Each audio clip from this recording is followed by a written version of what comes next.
Are these deals set up in a way where we just know going in that these countries aren't going to be able to pay off the debt? Yes.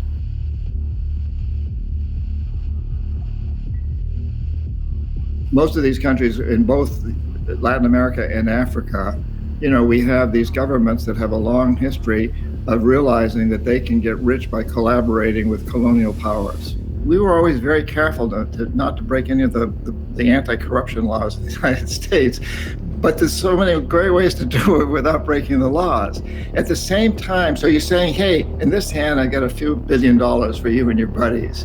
In this hand, I got a gun.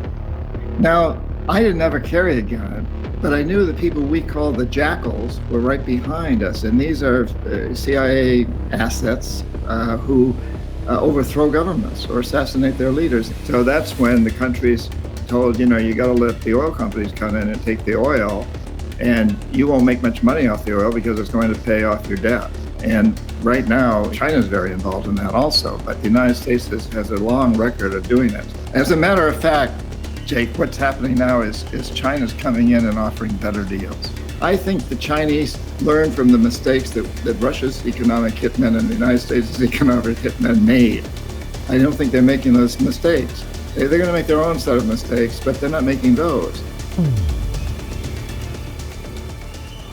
What is going on, everyone? Today on Intellectual Dropouts, we have a very special guest named John Perkins. He is the author of the very incredible book that I read around a year ago called Confessions of an Economic Hitman, along with his follow-up book, The New Confessions of an Economic Hitman, where he explains how he basically trotted the globe, going to less developed countries and getting them to take on these huge infrastructure projects to get them in debt, and basically under the influence of the US and US corporations, which he will elaborate more on in a few minutes.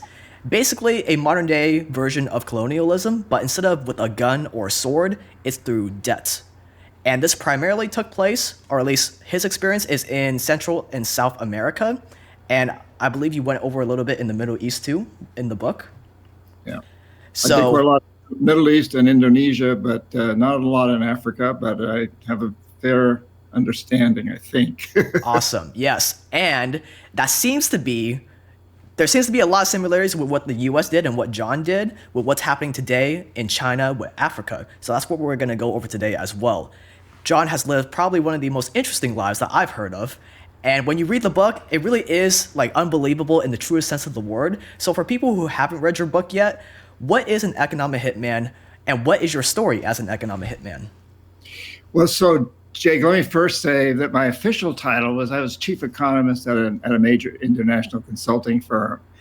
And I had a staff, and my job was really to use my staff and to identify countries with resources our corporations want, like oil, minerals, and such things, and then arrange a huge loan to that country from the World Bank or one of its sister organizations.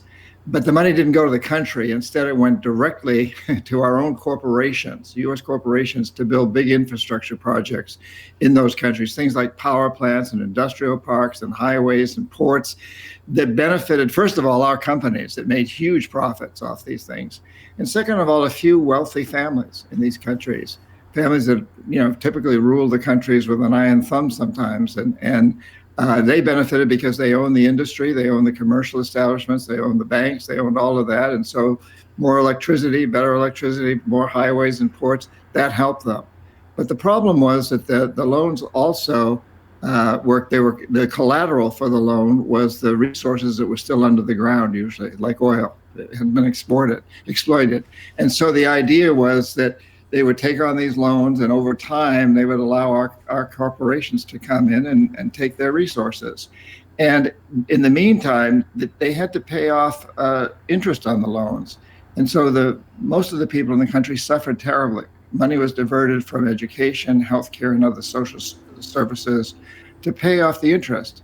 And in the end, they couldn't pay off the principal. So we'd go back in, usually under the guise of the International Monetary Fund, the policing organization, and say, okay, so you're not paying off your loan, so sell sell your oil real cheap to our corporations without environmental or social regulations. Let the United States build a military base on your soil. privatize your businesses, your public sector businesses, your education system, your water and sewage systems, et cetera, and sell them to our investors cheap. Vote with us on the next United Nations vote against Cuba or whatever. So it was really, it truly was a form, is a form, still goes on, of colonialism. But as you pointed out, typically without the military, although the threat of military intervening is always sort of lurking in the background. Right. So why is it this convoluted? Wait, before I ask that question, so when companies like this do this, are they going in with bad intentions? Like, this is how it's going to go. Like, this is why we're doing it, to get them in debt and to hopefully get them to like default under their debt so that they're under our influence? Or is it we actually want to help these countries build these infrastructure projects that will be like a win-win? Yeah. Well, we are told, most everybody, and we're taught in business school, that it's a win-win. We're taught, and I was taught, so I believed I was doing good stuff at the beginning. Because what we're taught and what the statistics show, the econometric models will show that if you invest a lot of money into a poor country, if you invest a lot of money into infrastructure, the GDP, the gross domestic product, increases, and it does. And so the theory is, the perception is given out that it's helping everybody. The country is prospering. And that's what most of the people in the business believe. The ones at the top know better. There's a lot of people, the heads of these like the World Bank and so on and so forth. These people know better. It's a real policy that actually evolved out of our overthrow or determination to get rid of Mossadegh, the prime minister of Iran, back in the early 50s. So that's another story, but it's evolved to this point. But what you see, if you really look behind, if you look at the story behind the story, you begin to see that GDP is a terribly inappropriate measure. So, for example, in the United States today, there's 3 individuals that have as much wealth as half the population of the United States. And if those 3 individuals made 10% last year on their wealth, and half the population lost 3%, we would still show a GDP growth of something close to 4%. So it would look as though the entire country was doing well, growing at 4%. That's a pretty healthy growth rate. But in fact, the truth of the matter is the 3 wealthy individuals were growing at 10%, and half the population was growing at 3%. And that's true all over the world. And so I began to see, as I got deeper into this, I had that job for 10 years, and about 6 or 7 years in, I began to see that these statistics are very, very skewed in favor of the rich. And it's intended to be that way. But I have to say, Jake, that an awful lot of the people in this business, people who work for the World Bank or the IMF or U.S. Agency of International Development and so on, they truly believe they're doing good work. Right. So why this convoluted setup of infrastructure, debt? So if I'm understanding correctly, the goal is to get the resources or to get the country under our influence. So why this convoluted setup of infrastructure, debt, going in? Well, it goes back to what I mentioned earlier. In the early 50s, there was a prime minister of Iran named Mohammad Mossadegh, and he was elected democratically, and part of his campaign, a large part of his campaign, was to say that the oil companies, the foreign oil companies that were in Iran at the time, needed to give a large percentage of their profits, or at least a fair percentage of their profits, to the people of Iran. They weren't doing that. And so once he became president, he threatened to nationalize the oil companies. These oil companies were primarily what's today British Petroleum. It had a different name then, but it was a British company. The Brits came to the United States. They came to President Eisenhower. They said, this is a very, very bad precedent. We've got to stop this. And at the time, Eisenhower had as the Secretary of Defense and head of CIA 2 brothers, the Dulles brothers, Alan Dulles and John Foster Dulles. You probably know a little bit about them. And Eisenhower was very concerned, having been a general. He knew that Iran was on the border with Russia. Russia felt that it was protective of Iran. Russia had nuclear weapons, and we had nuclear weapons. He was terrified of starting a nuclear war. He was afraid that if we did anything militarily, to Iran, the Russians would step in and it would be disaster. And so the Dulles brothers came up with this idea that they would send in a CIA agent, Kermit Roosevelt, who was Teddy Roosevelt's grandson, a card-carrying CIA agent, and he went into Iran literally with suitcases full of dollars, and he managed to bribe and convince many police officers, the press people, and people out on the street to demonstrate against Mossadegh, to make it look as though Mossadegh was very unpopular. At the same time, the American press was sending out all this information that Mossadegh was a communist. People didn't like him, and there's all these demonstrations to prove it. Make a long story short, the CIA orchestrated a coup that overthrew Mossadegh and replaced him with the Shah of Iran, who was a good friend of the United States and let the oil companies in. So at that point, the U.S. government saw how efficient this was. This was the first sort of economic hitman step, and how efficient it was to do things that way, much safer than threats of war, and much cheaper and much safer. The only problem was that Roosevelt was a card-carrying CIA agent. If he'd been caught, the U.S. government would have been very embarrassed. And so very soon after that, they made the decision to use private consulting firms like mine to do these things under contract to the countries, or to, through this convoluted method, the money would be paid by the USAID to the country to hire us to go in and do a study to prove that this is what should be done. And so it's like you said, it's a long and convoluted story, but it was extreme. It's been extremely successful, and the military stayed out of the picture. And I don't want to keep going too long, but what brought them? But then the military got upset. They weren't part of this. The military-industrial complex, the Pentagon, and all the industries that support it weren't benefiting, and they were pressuring presidents, including Clinton, and then the second Bush, you got to get us back into the picture. And when 9/11 happened, it was the perfect excuse to revamp the military. So now we've got both things going on. We've got the economic hitman out there, and we've also got the military going in.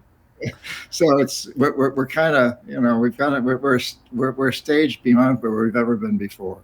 Okay, that's the current state of things. So it started with the CIA going in and manipulating Iran, but they can't be seen. The U.S. government can't be seen as involved. So that's when they turned to private companies. Right. Okay, right. I was wondering what the relationship was, because you talk about both private companies and government. It's a thin veil, but actually what usually happens is the U.S. government, through USAID or one of its agencies, gives the loan to the country, and the country hires us.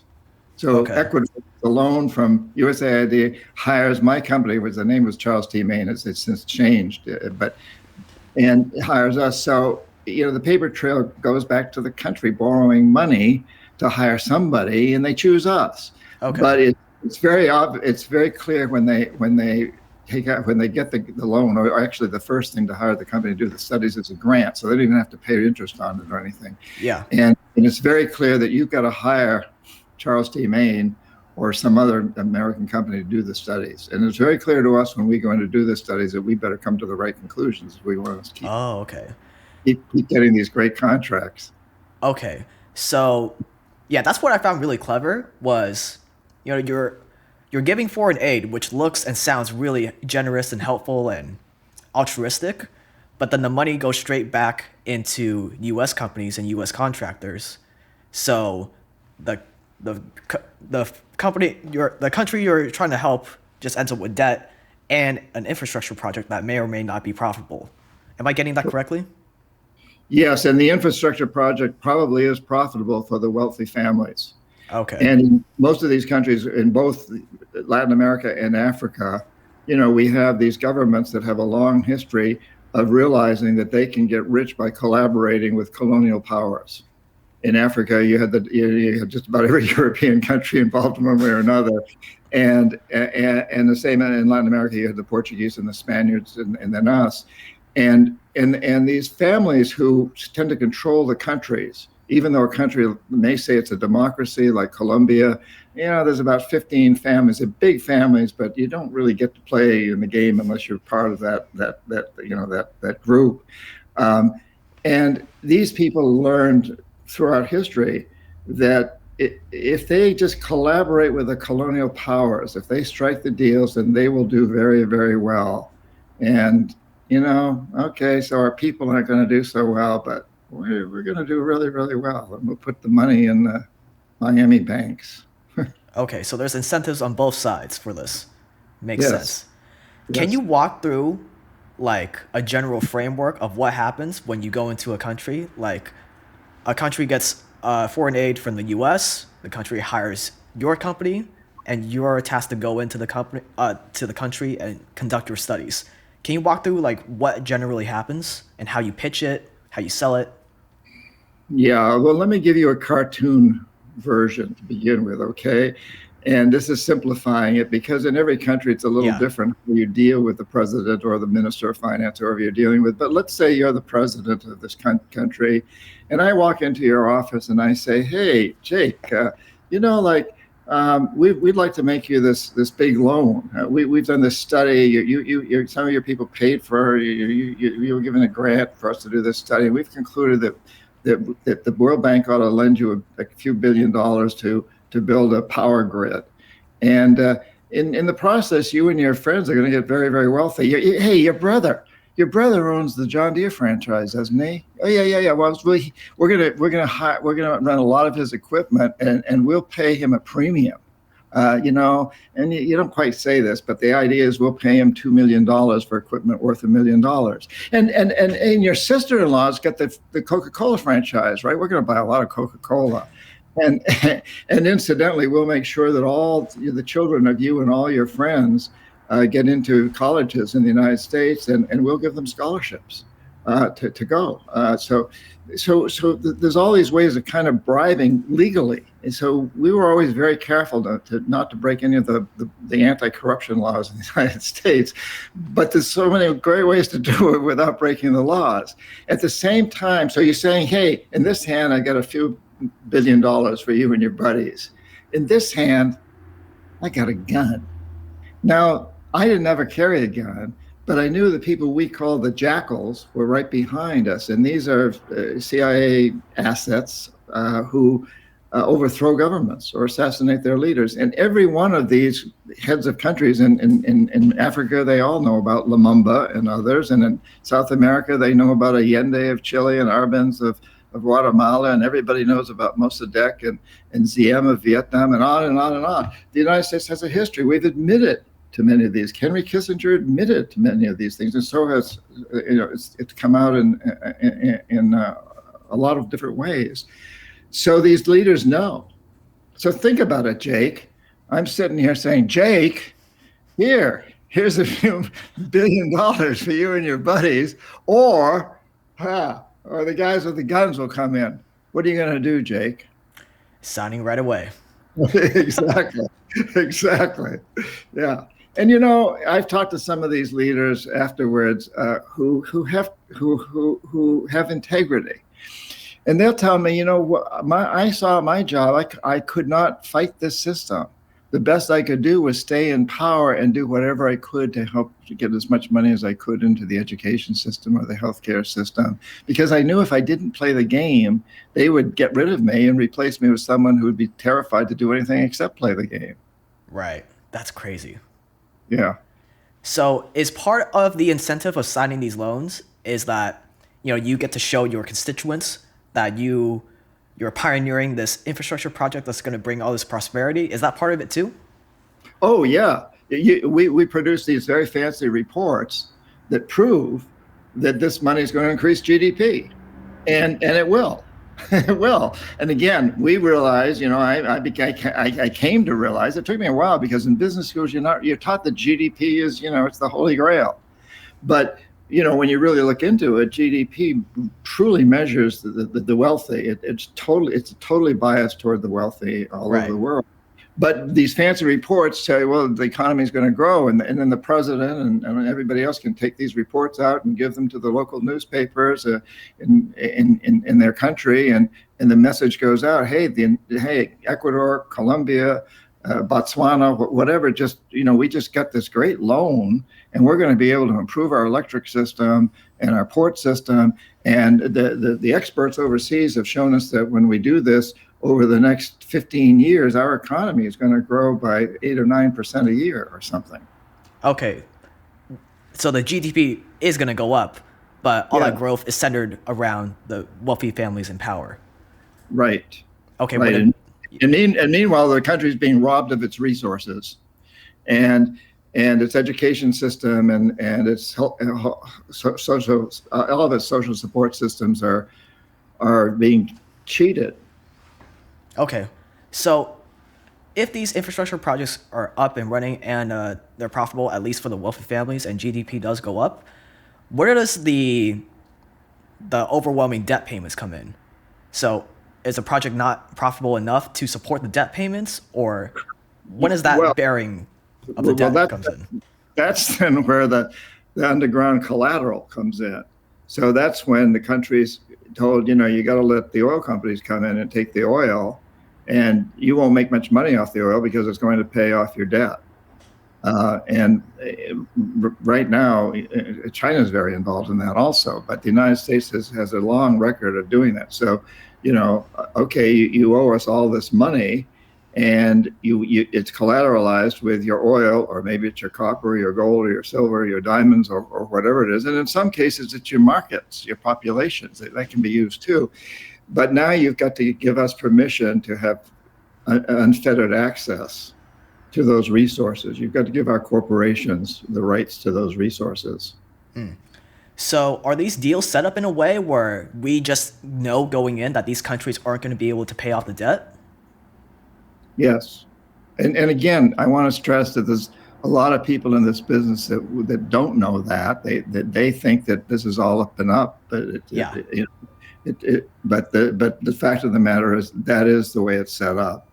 Can you people at the top know? Yeah, can you elaborate on like how the people at the top know, like going in, these countries aren't going to be able to pay it off?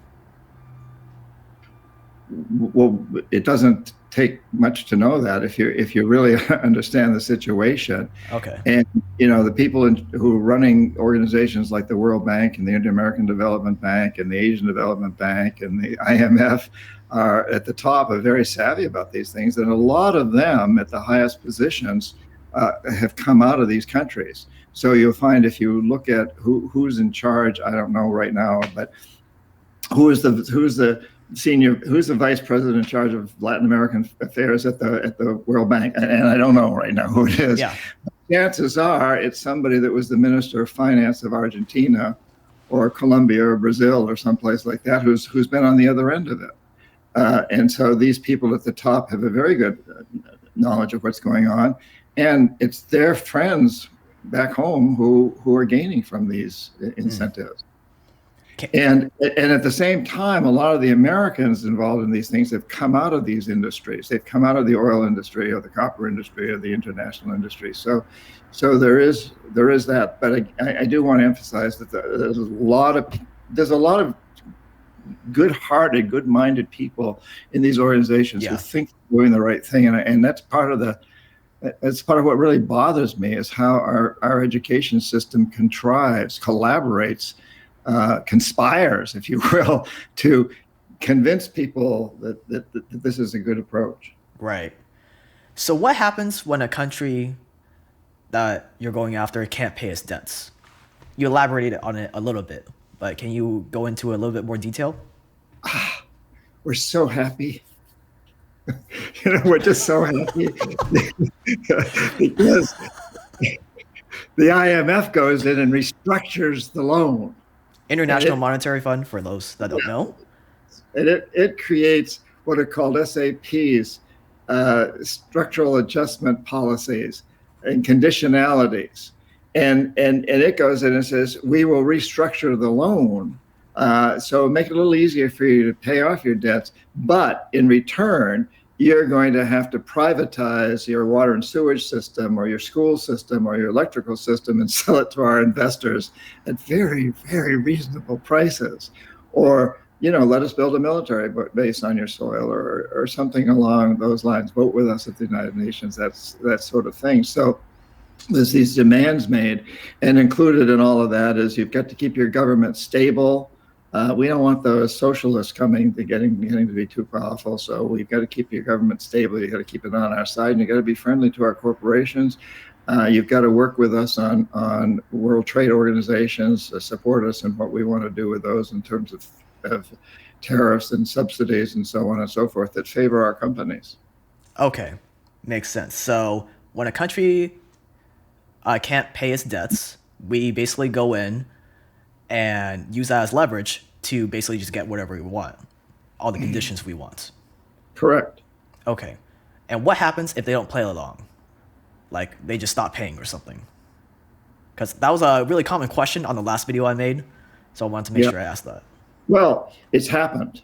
Rafael Correa, president of Ecuador for about 10 years, and he's not anymore, though he may be the next one again.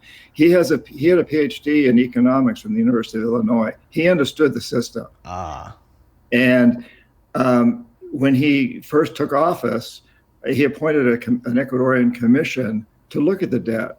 And they came to the conclusion that there were about, I may have this wrong, I think it's about $35 billion that the Ecuadorian people didn't know, that this was debt that had been assumed by a previous military dictatorship that had really been put into power and kept in power by the CIA. They were basically American puppets, and they had taken on this debt without the Ecuadorian people having any role in playing this. So Correa came in and he says, "Hey, our country doesn't need to pay this debt."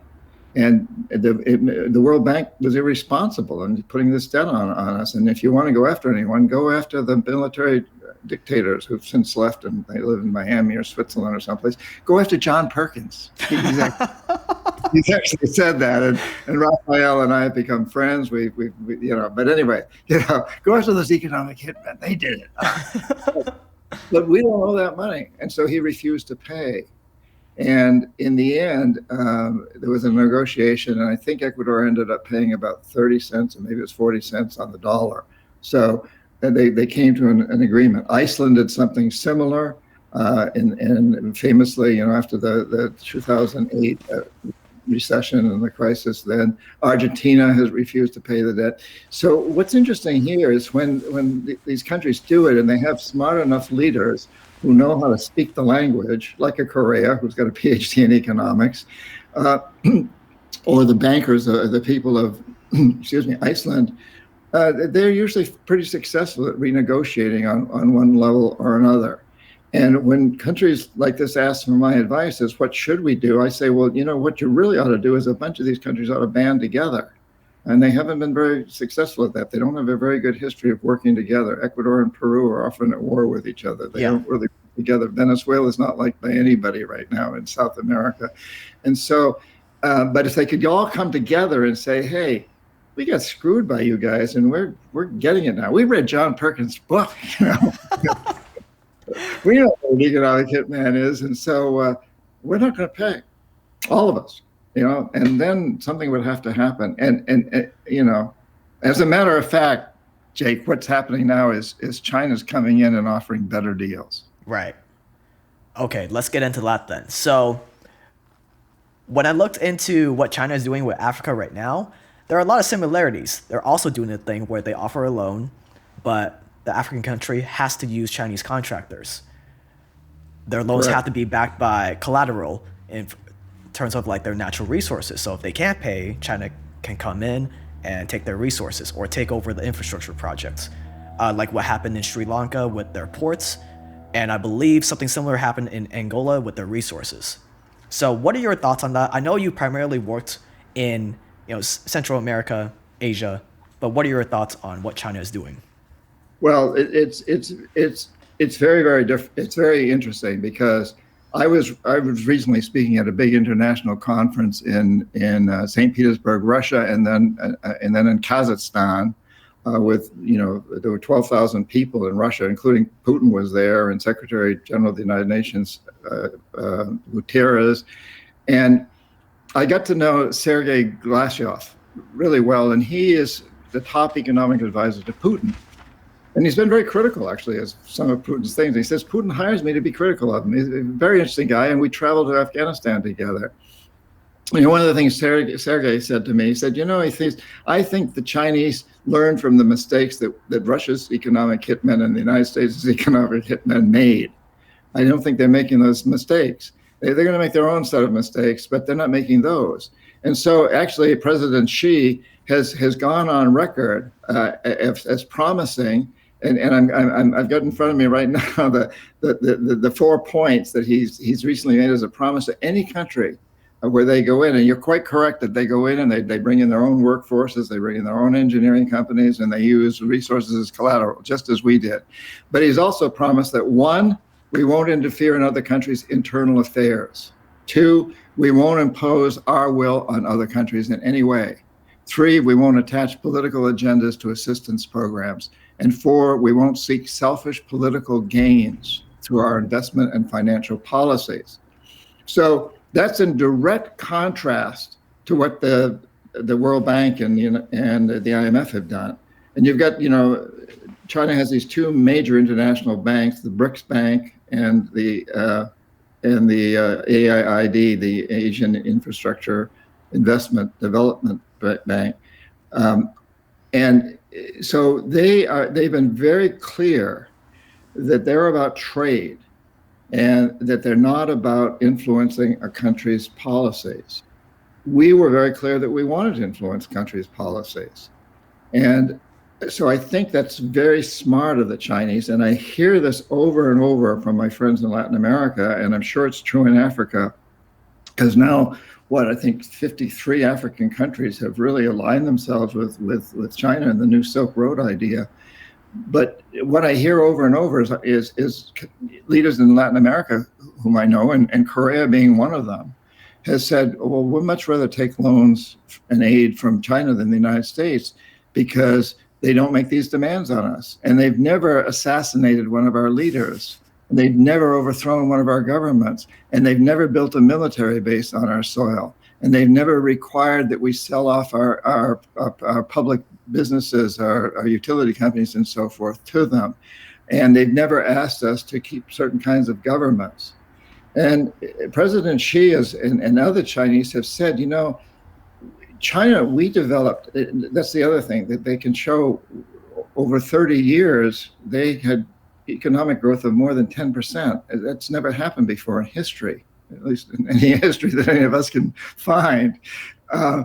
And, they got rid of 800, they brought 800 million people out of poverty, which is more than the whole rest of the world combined. And they were pretty good at getting rid of the COVID pandemic, much better than we were. And so other countries look at this and they say, that's a very viable model that they have there. And maybe we should look more to that model than the US model. And I also hear, and this is hard for me to hear, I'm a very patriotic and loyal American. I don't like to hear this. Yeah. But I understand where it's coming from. And one of the reasons I write about these things and talk about it is because I want America to learn from this and do better. The only way we're going to get better is by understanding the mistakes we've made and correct them. Yeah. And fight them on their own ground, fight fire with fire. But the other thing is, I hear people say, well, if the United States is a democracy, we don't want a democracy.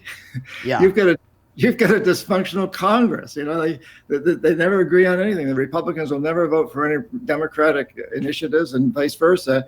And, and then during the Trump administration, they were saying, you get a dysfunctional president who lies, and you couldn't take care of the coronavirus. And so we hear this as I talk to leaders in these countries about how China, when they make a matrix and they make the comparison, China comes out looking pretty good to them. And who knows in the long run what'll happen. Yeah. I think we looked very good too after World War II. We did a great job of reconstructing Europe and Asia after World War II with the Marshall Plan and the World Bank, which was created to do that, the reconstruction of these devastated countries. We did a great job. But it during the Cold War, it kind of went crazy. Right. So China basically saw everything that the U.S. did and Russia did that these countries didn't like they addressed all their pain points and basically just flipped it around and Yeah. got rid of all those pain points at a cheaper price. Yeah. Yeah. Yeah, I think as the Russian economic hitman told me, I think that China's learned from that. At the same time, their goals seem to be pretty much the same: get the resources that you can, get employment for your companies and your workers, and so they're doing kind of the same thing, but they're not making the same conditions. Okay, makes sense. So, do you think so they pitch this as it's all about trade, it's not about influence, but do you think that's the case? Is it just trade? Is it just getting infrastructure projects for them, or is it more of still getting these countries under their influence? I had a great conversation the other day on Clubhouse, and there was a woman on there who was a China expert. She was born in the United States, of Chinese heritage, speaks Chinese fluently, has lived in China for many years now, and her job is to advise Chinese businessmen how to deal with American businessmen and vice versa. Mm. And one of the things she said is one of the first things she tells both sides is you got to understand that you guys are 180% different. She said, Americans believe that China has the same objectives as the U.S. and Russia did during the Cold War. That there's this animosity to dominate the world. And she said, China, in her opinion, China doesn't have that goal. It does want to dominate trade and commerce, but it's not trying to dominate militarily. What she's saying, and I think there's a lot of truth to this, is that that's an old model, and China understands that the new model is the new Silk Road, which is all about trade and communications and collaboration. However, having said that, of course, we have to look at what's going on in Hong Kong, Myanmar, and Taiwan, and the South China Sea, and Tibet. So China certainly has the ability to be very aggressive when it wants to. The Chinese will tell you that those are all countries that they see as part of their sphere. Yeah. Kind of like we see the Monroe Doctrine as governing our relationship with Latin America. We have a right because it's our sphere of influence. As we said when we went into Cuba, when the Russians tried to locate missiles there under the Kennedy administration. So China says, well, yeah, within our own sphere here, and actually these places are really part of China. That's their claim. Yeah. We can dispute that, but that's their claim. But they say we're not going to do that in Africa or Latin America or Australia or New Zealand or Europe or Central Asia, and they haven't so far at all, as far as we've seen. Okay. I was going to bring that up because, the same country that has concentration camps in Hong Kong and Taiwan are supposedly doing all of this without any other motives. Do you believe that's the case? Or what's your opinion on it? I don't have a crystal ball, so I don't know. And I think, I guess my gut reaction would be, I think President Xi probably believes what he's saying, I suspect, but who knows who's going to follow him? I mean, that's always, part of the picture here is we don't know what happens as time goes on and you get new leadership. I mean, we've certainly seen China. We saw a rise out of the Mao and the Great Leap Forward and the Cultural Revolution, and then Deng came along and Deng came along, and it changed everything, and we've seen tremendous change since. But who knows where it goes next? Mm. And as China needs more and more resources, it's very difficult to see. Certainly history would say that China probably is going to kind of follow the old model. But on the other hand, we've also seen throughout history there have been times when things have radically changed. There's been a huge global democratic movement, which really started with the American Revolution. That had a major influence on the world, and it hasn't always been successful. It's not always successful here either. We have our problems with it.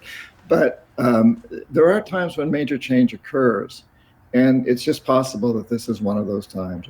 We'll have to see. Yeah. Do you think they're using the same tactics of, questionable studies, manipulating the statistics that you talked about in your book? Well, let me give a couple of examples of the terrible mistakes that China's made. So, and I'll go back to Ecuador, a country that I know well, but in a book I'm writing now, I call Ecuador the canary in China's cage, because I think it serves as a warning. They built a huge hydroelectric plant there that was supposed to serve more than 30% of the country's capacity, the biggest hydroelectric plant ever built. And they built it on a fault line next to an active volcano in a very sensitive ecosystem in the rainforest. And it's not functioning. It's developed huge cracks. It has 8 generators. Only 4 of them have ever operated. I don't think any are operating right now. When they first turned the plant on, it shorted out the electric system for the whole country. It's a huge failure. And it's costing Ecuador, that and several other projects, $19 billion, which the Chinese are still saying Ecuador owes them.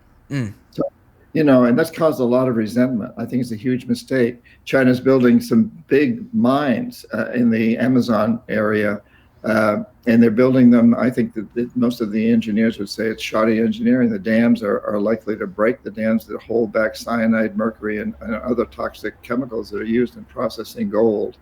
And if those dams break, they're going to go down the river, eventually into the Amazon River and out into the Atlantic Ocean. They're going to impact millions and millions of people in Ecuador, Peru, and Brazil. So China certainly is making mistakes, and yet it continues to sell these projects in the same way. Interesting. All right. I think that's all the questions I have. All right, one more question, just in case people aren't aware. So you guys actually called yourselves economic hitman, like behind the scenes as a joke. Is that correct? Can you tell the story behind that? Well, the woman who trained me originally, Claudine, said, your title is economist, and I became chief economist. He said, your title is economist, but really you're an economic hitman. And she laughed about that. And I said, well, was that going to be on my business card? And she says, how many CIA agents do you suppose have spook written on their business card? Yeah. No, it's not going to be on your business card. But there's kind of a tongue-in-cheek,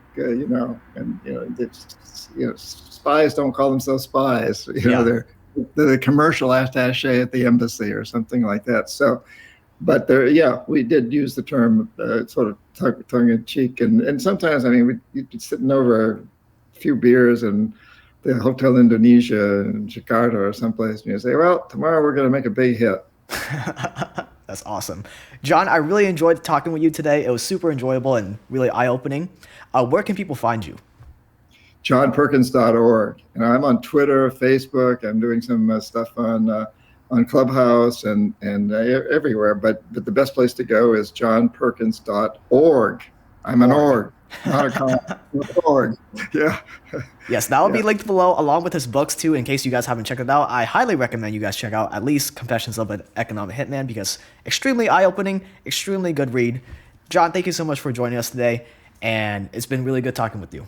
It's my pleasure, Jake. I love the work you're doing. I so appreciate what you're doing and the information you're bringing out to the world. It's very gratifying to see and hear you doing this, so please keep it up, and thank you.